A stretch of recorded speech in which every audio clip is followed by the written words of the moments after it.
이제 오늘 우리에게 주신 하나님 말씀을 함께 나누겠습니다. 오늘은 창세기 9장 18절부터 29절까지 말씀을 함께 봅니다.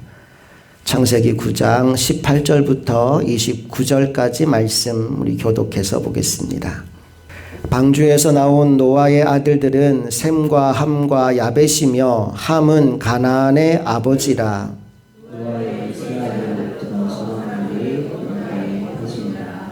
노아가 농사를 시작하여 포도나무를 심었더니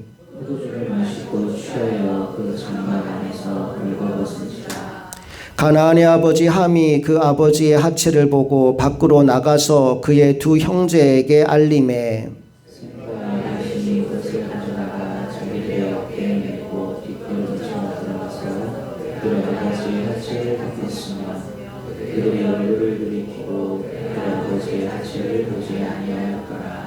노아가 술이 깨어 그의 작은 아들이 자기에게 행한 일을 알고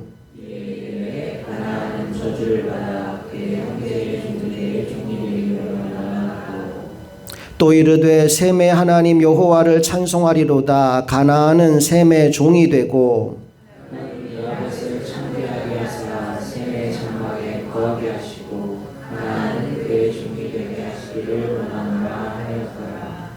홍수 후에 노아가 350년을 살았고 그의 나이가 950세가 되어 죽었더라. 아멘.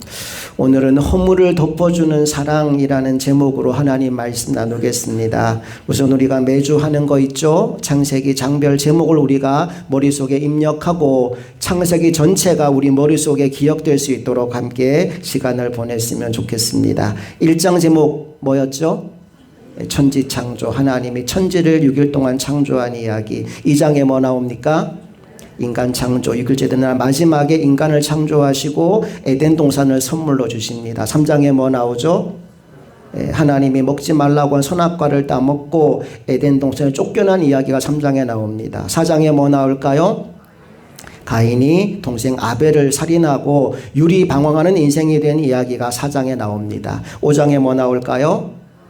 아담 족보. 이제 아담으로부터 시작해서 셋으로 이어지는 믿음의 족보가 5장에 나옵니다. 6장부터 홍수 이야기 시작된다 그랬죠. 6장 제목 뭐죠? 홍수를 준비하는 이야기. 노아가 방주를 만드는 이야기가 6장에 나옵니다. 7장에 뭐 나오죠? 홍수 심판. 이 땅에 하나님께서 비를 내리셔서 코로 호흡하는 모든 생물을 죽게 만드는 홍수 심판이 7장에 일어납니다. 8장에 뭐 나올까요? 홍수가 이제 다 끝이 납니다. 홍수가 마무리 종료되고요. 오늘 나누는 9장에 뭐 나온다고요? 무지개 언약. 하나님이 무지개를 걸어 놓으시고 다시는 내가 이 땅을 물로 심판하지 않겠다라고 약속하신 이야기가 9장에 나옵니다. 자, 이제 홍수가 다 끝나고 하나님께서 물로 심판하지 않겠다며 무지개 언약을 노아에게 주셨습니다. 그리고 나서 노아가 뭘 하느냐? 심음과 거둠을 허락하시는 하나님을 믿고 농사 일을 시작합니다. 그리고 하나님이 복을 주셔서 농사가 아주 잘 됩니다. 포도 농사를 지었는데 소출이 아주 좋았어요. 노아가 그 포도로 포도주를 담그게 됩니다. 여러분, 포도주는 노아 홍수 이전에도 있었습니다. 그 증거가 마태복음 24장 38절인데요. 예수님이 이렇게 말씀하셨어요. 다 같이 읽어봅니다. 홍수 전에 노아가 방주에 들어가던 날까지 사람들이 먹고 마시고 장가들고 시집가고 있으면서, 여기서 그들이 먹고 마셨다라고 했는데 그들이 마신 것이 포도주일 가능성이 큽니다. 특별히 구약 성경에서 포도주는 기쁨의 매개물, 기쁨의 상징입니다. 예수님이 제일 먼저 일으키신 표적도 요한복음 2장 물을 포도주로 바꾼 사건이었죠. 이걸 통해 예수님은 자신이 기쁨을 잃어버린 이 세상 가운데 참된 기쁨을 주기 위해 오신 분임을 상징적으로 보여주셨습니다. 그러니까 노아가 지금 포도주를 담그는 것 그 자체는 나쁜 일이 아닙니다. 뭐가 문제냐 하면 노아가 무슨 일인지 그 포도주를 취하도록 마셨다는 겁니다. 그리고 급기야는 술에 취해서 옷을 다 벗어버리고 알몸으로 쓰러져서 자고 있었다는 거지요. 20절과 21절 말씀 다 같이 읽어볼게요. 시작. 노아가 농사를 시작하여 포도나무를 심었더니 포도주를 마시고 취하여 그 장막 안에 벌거벗은지라. 도대체 노아가 왜 그랬을까? 여러분, 이유는 하나밖에 없습니다. 그것은 바로 노아의 방심입니다. 홍수 전에 노아의 삶이 어땠나요? 그는 어떻게 하든지 하나님 앞에서 올바로 살아보려고 몸부림치는 인생이었습니다. 하나님이 그를 보면서 의인이요 당대의 완전한 자다라고 인정하실 정도였지요. 그렇다면 홍수가 끝난 직후는 어땠을까요? 아마도 이전과 마찬가지로 긴장의 연속이었을 겁니다. 왜냐하면 또다시 홍수가 날지 모르니까. 그래서 아마도 노아는 하나님 앞에서 거룩하게 살려고 노력했을 거예요. 자, 그런데 이제 상황이 많이 달라졌습니다. 하나님께서는 다시는 홍수로 이 땅을 멸하지 않겠다고 약속하시고 그 약속의 증거로 비가 올 때마다 무지개가 하늘에 나타나게 하셨어요. 이제는 농사도 어느 정도 잘 되고 자식들도 다 잘 되어 같은 것처럼 보였습니다. 정말 이제는 더 이상 긴장하지 않아도 될 것처럼 보인 거예요. 바로 그때 노아의 마음속에 이제는 포도주쯤이야 하는 생각이 들었던 것 같아요.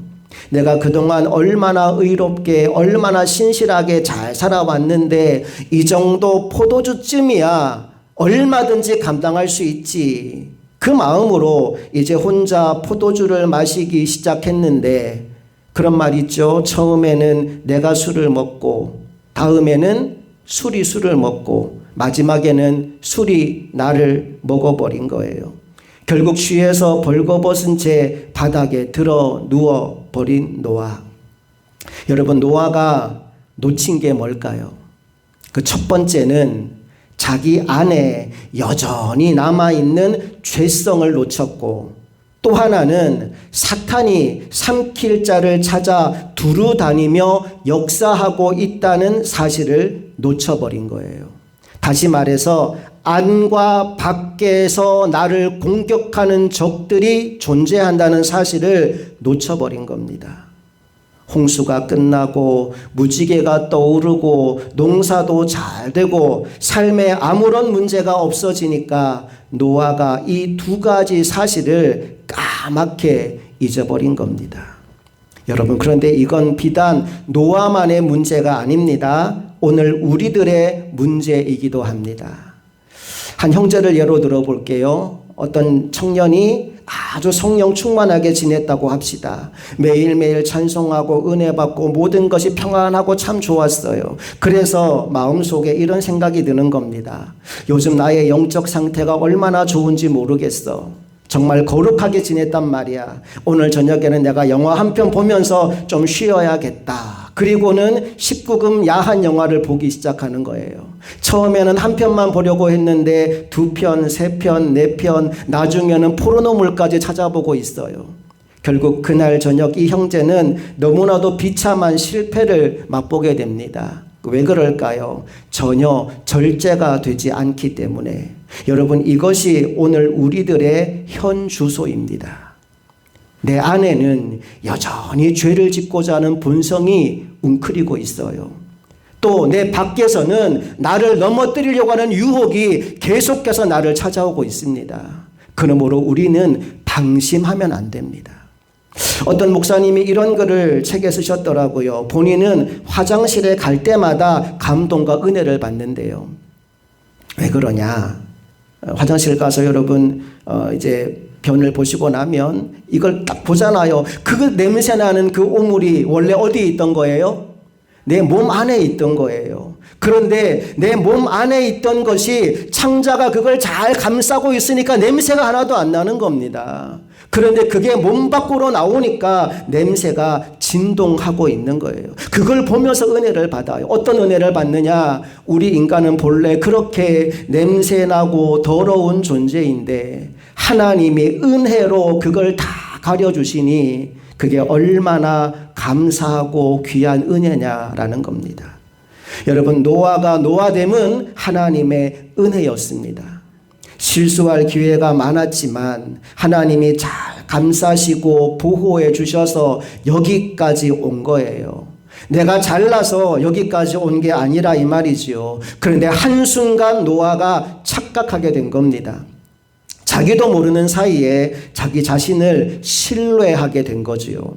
그래서 포도주 정도야 얼마든지 통제할 수 있고 절제할 수 있지라고 믿었습니다. 하지만 그 자기 신뢰의 결과는 너무나 비참한 것이었어요. 여러분, 방심하면 저도 여러분도 무너질 수 있습니다. 오늘 노아를 보며 깨달음이 여러분 모두에게 임하게 되기를 소망합니다. 그래서 여러분에게 부탁하고 싶은 거 한 가지가 있어요. 한번 읽어볼까요? 신앙생활에는 휴식이나 방학이 있을 수 없습니다. 신앙생활에는 휴식이나 방학이 있을 수 없다는 사실을 여러분 명심하십시오. 가끔 보면 교인들 중에 자기 혼자 방학을 선포하시는 분이 계시더라고요. 잘 나오다가 교회를 갑자기 안 나와요. 왜 안 나오냐 물었더니 방학 기간이래요. 여러분, 신앙생활에는 방학이 없습니다. 만약 우리가 방심하면 반드시 오늘 본문과 똑같은 결과가 나오게 되어 있어요. 한 주 빠지는 거 별거 아니겠지 싶은데 한 주 빠지고 나면요, 그때부터 점점점 무너지기 시작합니다. 왜 그러냐? 우리의 신앙은 늘 전쟁 상태이기 때문입니다. 영적인 전쟁이 날마다 순간마다 일어나기 때문입니다. 그러므로 깨어서 자기의 마음을 지켜야 되고 내 마음이 지금 어디서 어디로 옮겨가고 있는지를 늘 예의주시해야 됩니다. 그렇지 않으면 한순간에 집중 포격을 맞아서 폐허가 되고 말 것입니다. 새벽기도 한 번 안 나온다고 무슨 일이 있겠어? 주일 한 번 빠진다고 무슨 일이 생기겠어? 예, 아무 일도 없을 수 있어요. 그런데 그 한 번의 방심이 나의 인생 전체를 무너뜨릴 수도 있습니다. 우리가 한순간이라도 하나님을 바라보지 않는다면 우리들도 노아처럼 순식간에 실패의 자리로 떨어지고 말 거예요. 고린도전서 10장 12절에서 그런즉 선줄로 생각하는 자는 뭐 조심하라고요? 넘어질까 조심하라라고 했어요. 또 빌립보서 2장 12절에서는 두렵고 떨림으로 너희 구원을 이루라 말씀하셨습니다. 다 같이 읽어볼게요. 시작. 그러므로 나의 사랑하는 자들아, 너희가 나 있을 때뿐 아니라 더욱 지금 나 없을 때에도 항상 복종하여 두렵고 떨림으로 너희 구원을 이루라. 여러분 자신을 너무 믿지 마십시오. 우리는 연약합니다. 언제든지 쓰러지고 넘어질 수 있습니다. 저도 여러분도 이 사실을 인정해야 됩니다. 또한 사탄이 오늘도 우는 사자같이 두루다니며 삼킬 자를 찾고 있다는 사실을 여러분 기억하셔야 됩니다. 아니, 기억만 하면 안 되고 정신 바짝 차리고 깨어 있어야 합니다. 베드로전서 5장 8절 다 같이 시작. 근신하라, 깨어라, 너희 대적 마귀가 우는 사자같이 두루다니며 삼킬 자를 찾나니. 예, 마귀가 지금도 삼킬 자를 찾아 두루 다니고 있다고 말씀합니다. 정신 바짝 차리고 깨어있는 저와 여러분 모두가 되기를 간절히 바랍니다. 옆 사람 보면서 그 마음으로 정신 차립시다, 깨어있읍시다 인사하겠습니다. 시작. 정신 차립시다, 깨어있읍시다. 아멘, 아멘, 아멘. 잠자다가 정신 번쩍 드신 분 계시죠? 자, 이제 두 번째로 살펴볼 것은 노아의 아들들의 반응입니다. 자, 술에 취해 벌거벗고 드러 누워있는 아버지를 보며 아들들이 보여준 반응이 다 달랐어요. 가장 먼저 둘째 아들 함의 반응을 함께 보겠습니다. 22절 다 같이 시작. 가나안의 아버지 함이 그의 아버지의 하체를 보고 밖으로 나가서 그의 두 형제에게 알림해. 보고 나가서 알렸대요. 그럼 여기서 알렸다라는 말은 소문을 퍼뜨렸다, 뒤에서 흉을 보았다라는 거예요. 이런 느낌이죠. 우리 아버지가 의인이라더니 완전한 자라더니 저게 무슨 의인이고 저게 무슨 완전한 자냐. 저 추태를 한번 봐라. 뒤에서 이렇게 아버지의 흉을 보고 있었다는 겁니다. 잠언 17장 9절에서 하나님은 우리에게 이런 말씀을 주셨습니다. 다 같이 허물을 덮어주는 자는 사랑을 구하는 자요, 그것을 거듭 말하는 자는 친한 벗을 이간하는 자니라. 사랑하면 덮어준다라고 말씀해요. 베드로전서 4장 8절 말씀도 볼까요? 다 같이 시작. 무엇보다도 뜨겁게 서로 사랑할지니 사랑은 허다한 죄를 덮느니라. 아멘. 사랑하면 덮어주는 거래요.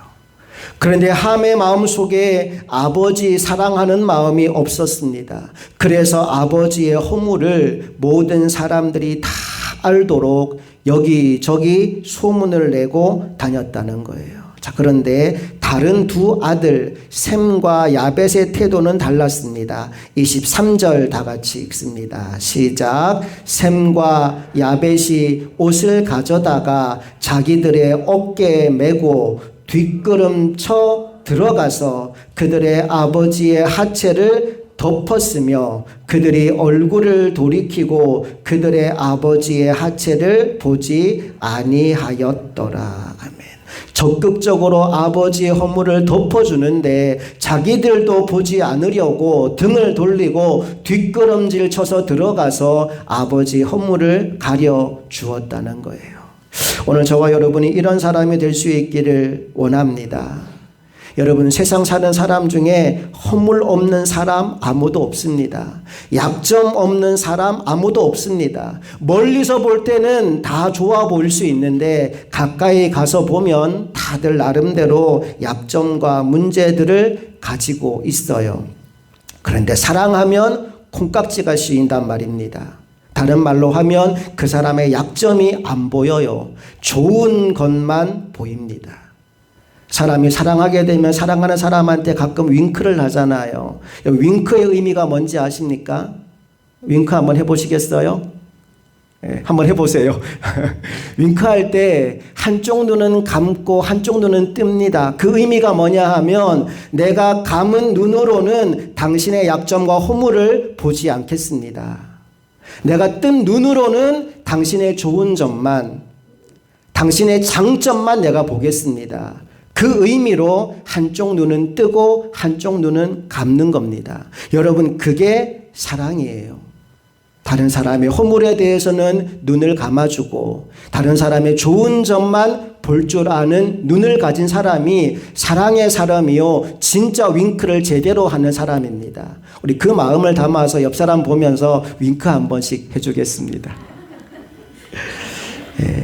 당신의 허물은 내가 보지 않겠습니다.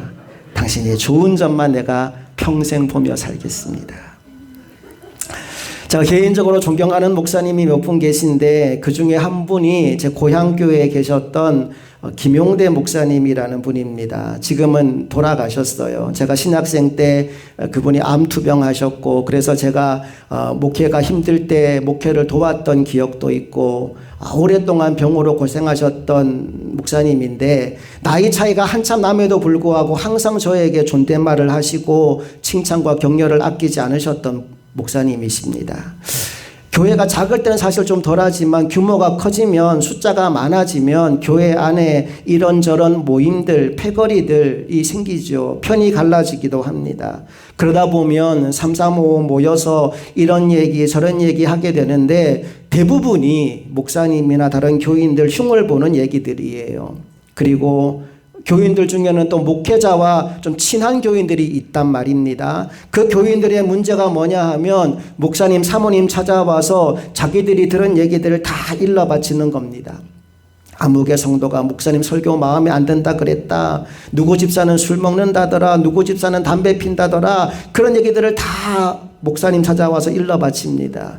그런데 목사님들 중에도 그런 얘기 듣는 거 좋아하시는 분들이 계셔요. 그래서 다 듣고 나중에 그 사람 혼내기도 하고요. 설교 단에 올라와서 설교로 막 때리는 거예요. 그런 목사님들도 종종 계십니다. 그런데 제가 아버지를 통해 들어보니까 고향교회 계시던 김용대 목사님 그리고 사모님은 절대 그런 말에 반응을 하지 않으시더라는 거예요. 교인들과 얘기를 하다가도 누구 욕을 할 것 같다 싶으면 목사님이 의도적으로 화제를 다른 데로 돌려버리신다고 합니다. 그래도 눈치 없이 계속 누군가 흉을 보고 있으면 우리 그 얘기 그만합시다. 딱 그 순간 끊어버리신대요. 그러니까 그 목사님이 계시는 동안에 교회가 평안했다는 겁니다. 몸이 그렇게 아프신데 암투병 하시는데도 교회가 흔들리지 않아요. 그 이유가 목사님이 성도들의 입술을 통하여서 목회자와 사모의 입술을 통하여서 좋은 말만 흘러가도록 목회를 하셨기 때문에 교회가 목사님이 아픈 그 상황 가운데에도 흔들리지 않고 부응하더라는 거예요. 사랑하는 여러분, 오늘 우리 안에 이런 모습이 있게 되기를 간절히 원합니다. 남을 흉보는 자리에 끼어서 같이 흉을 보고 있는 것이 아니라 상대방의 허물과 실수를 덮어줄 수 있고 따뜻하게 감싸 안을 수 있는 그 마음을 가진 저와 여러분 모두가 되기를 간절히 바랍니다. 이제 말씀을 맺으려고 합니다. 저는 오늘 말씀을 통해서 여러분들이 이 두 가지 사실은 잊지 않았으면 좋겠습니다. 그중 하나는 방심하거나 자만하지 말자는 겁니다. 내가 잘 나갈 때, 성공할 때, 그때 조심하자는 거예요. 죄가 들어오지 못하도록 정말 작은 틈 하나도 주지 않고 살아가는 저와 여러분 모두가 되기를 간절히 바랍니다. 내 안에는 끊임없이 지금은 잠잠하지만 언제든지 나를 무너뜨릴 유혹이 내 안에 꿈틀거리고 있어요. 그리고 내 밖에는 사탄이 나를 삼키려고 우는 사자같이 두루다니며 나의 주변을 배회하고 있습니다. 여러분, 이 두 가지 사실을 반드시 기억하고 항상 깨어있는 사람, 항상 겸손한 사람 되시기를 주님 이름으로 축복합니다. 두 번째, 내 이웃과 내 부모 그리고 또 사랑하는 믿음의 형제 자매들을 흉보는 사람은 되지 않기를 축복합니다. 비록 실수가 있고 잘못이 있다 하더라도 사랑으로 덮어주자는 겁니다. 너그럽게 용서해 주자는 겁니다. 여러분, 하나님이 만약 우리들이 지은 죄를 하나하나 다 끄집어내면서 그 모든 죄에 대하여 벌을 주신다고 한다면 우리 중에 살아남을 사람이 누가 있겠습니까? 그런데도 감사하게도 하나님은 우리의 죄를 드러내지 않으십니다. 야단을 치지도 않으십니다. 우리가 회개하기만 하면, 용서를 구하기만 하면 허다한 죄를 다 덮어주신대요. 하나님이 모른 척 해주시겠다라고 말씀하십니다.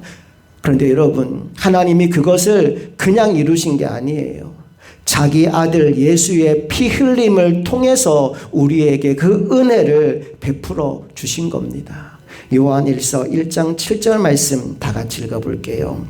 시작. 그가 빛 가운데 계신 것 같이 우리도 빛 가운데 행하면 우리가 서로 사귐이 있고 그 아들 예수의 피가 우리를 모든 죄에서 깨끗하게 하실 것이요. 무엇이 우리의 죄를 깨끗하게 한다고요? 그 아들 예수의 피가. 여러분, 자기 아들 예수를 십자가에 피 흘려 죽게까지 하면서 우리 죄를 덮어주신 분이 바로 우리가 믿는 하나님이십니다. 그 사랑을 안다면, 내가 정말 그 사랑을 입은 사람이라면 나도 다른 사람의 허물을 용서하고 덮어주며 사는 것이 당연한 도리일 것입니다. 이제 그 사랑을 실천하며 살아가는 우리 모두가 될 수 있기를 간절히 소망합니다. 함께 기도하시겠습니다. 좋으신 아버지 하나님, 은혜와 사랑을 감사드립니다.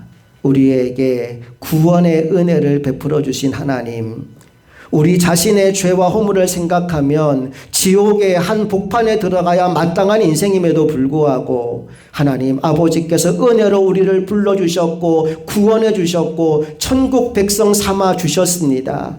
어떤 죄를 지었더라도 회개하기만 하면 용서하시고 기억하지 않으시고 동이 서에서 먼 것 같이 우리의 죄를 멀리 던져버리시겠다고 약속하셨습니다. 이 일을 이루기 위해 독생자 예수 그리스도가 십자가에 못 박혀 피 흘려 돌아가셨고 그 피를 우리에게 덮어주심으로 말미암아 우리에게는 은혜의 보좌 앞에 담대히 나올 수 있는 귀한 삶을 선물로 주셨으니 이제 먼저 주님 안에서 그 은혜를 우리가 누리게 하시고 그 은혜와 사랑을 온전히 깨달았다면 내 주변에 있는 이들의 허물과 죄도 사랑으로 돕고 살아갈 수 있는 믿음의 종들 되게 하여 주시옵소서. 우리의 삶을 통해 하나님의 이름이, 하나님의 사랑이 열방 가운데 퍼져나가게 되기를 간절히 소망하며 우리 주 예수 그리스도의 이름으로 기도합니다. 아멘.